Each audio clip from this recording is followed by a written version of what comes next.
Batman has been trapped underground for 8 days with no food, drugged water, and one-way glass above him, where a secret society sits and watches him losing his mind. And the worst part is, he told everyone this society did not exist. I've investigated the Court of Owls, followed every lead. There is no court. There never was. Every child in Gotham grows up hearing the same nursery rhyme, one that warns of a group called the Court of Owls, who has secretly ruled this city from the shadows for centuries, and sends a single assassin, called the Talon, to kill anyone who gets too close. And Talons are not just normal killers, because they are warriors trained from childhood with a rare metallic compound called electrum bonded into their bodies that lets them heal from wounds that would kill any normal person. Bruce Wayne actually heard this rhyme as a child, and right after his parents were shot dead in Crime Alley, he did what he always does. He investigated, searched every Wayne building he could access, pulled 200 years of archived records, and found absolutely nothing. So he decided the whole thing was a fairy tale Gotham parents used to scare their children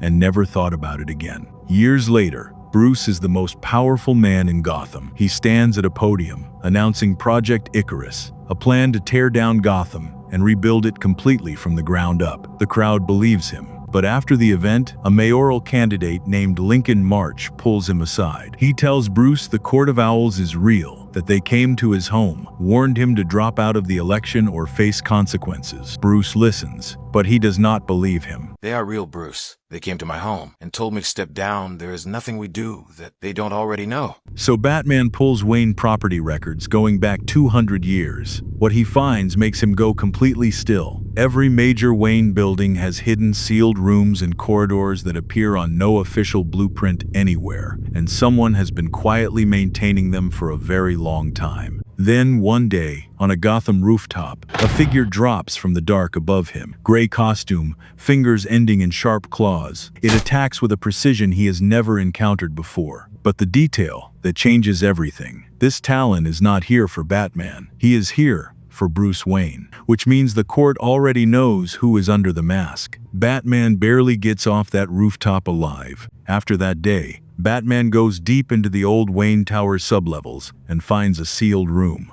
And inside is a body ancient and perfectly preserved, in a solid casing of electrum and dressed in a Talon costume. He runs every analysis he has, and the conclusion comes back the same every single time. This Talon died over a century ago, and Batman is already satisfied with that conclusion when Alfred's voice comes through the comms. Master Bruce, the DNA analysis from the crime scene came. You need to see what it matched. And then the building explodes.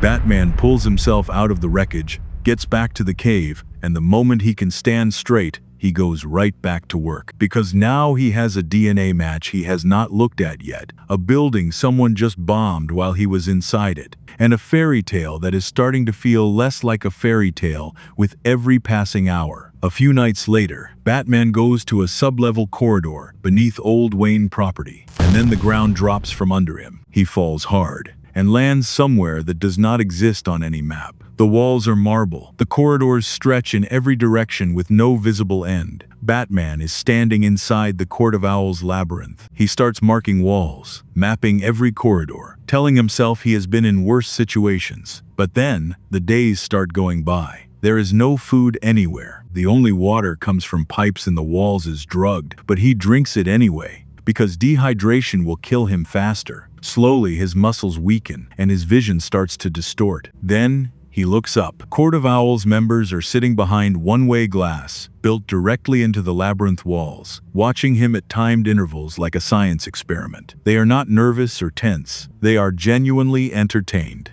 And this is the moment Batman's greatest weapon collapses. He has always believed he knows every secret in this city. The court just proved that belief was built on nothing, because owl symbols are carved into every wall around him, every surface in a labyrinth that has existed beneath his own family's property, the whole time. 8 days, Detective. 8 days, and the great Batman is still stuck in our labyrinth. Document everything. This is history. And that is when the court releases William Cobb, one of the most powerful Talons they have ever produced. He has memorized every corridor of this maze, and Cobb corners Batman against a dead end and stabs Batman from behind, beats Batman again and again until he looks dead. Everyone thought he was dead. And that is the moment something inside Bruce goes cold and quiet, and he stops being Batman and becomes something different and far more dangerous. He throws himself at Cobb with everything left in his body, biting and tearing and bleeding with nothing controlled about any of it. He spots a security camera on the wall, rips the potassium chlorate straight out of its casing, triggers an explosion. The floor tears open beneath both of them. Batman drops into an underground river running below the labyrinth. The current pulls him out through the dark into Gotham's waterway system, and he surfaces into the street, barely alive.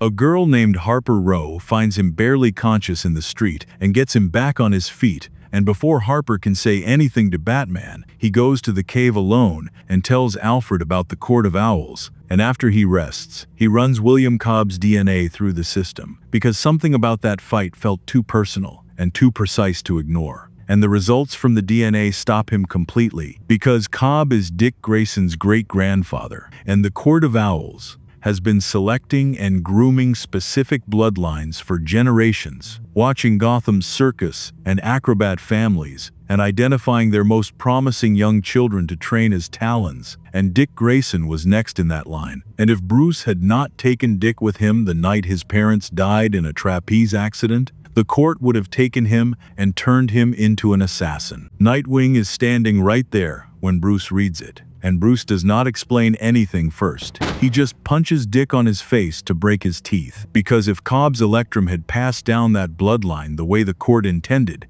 the teeth would be connected to Electrum, which means the court's plan for Dick Grayson ended the night Bruce Wayne walked into Haley's circus. Dick looks at him with blood on his lip, with a question on his face. They were going to make me one of them, and you never told me about it. And Batman has no answer for that. I didn't know, Dick. I didn't know. And then every single alert fires at exactly the same moment, and Alfred's voice cuts through everything. Master Bruce, every talent in Gotham is active all at once.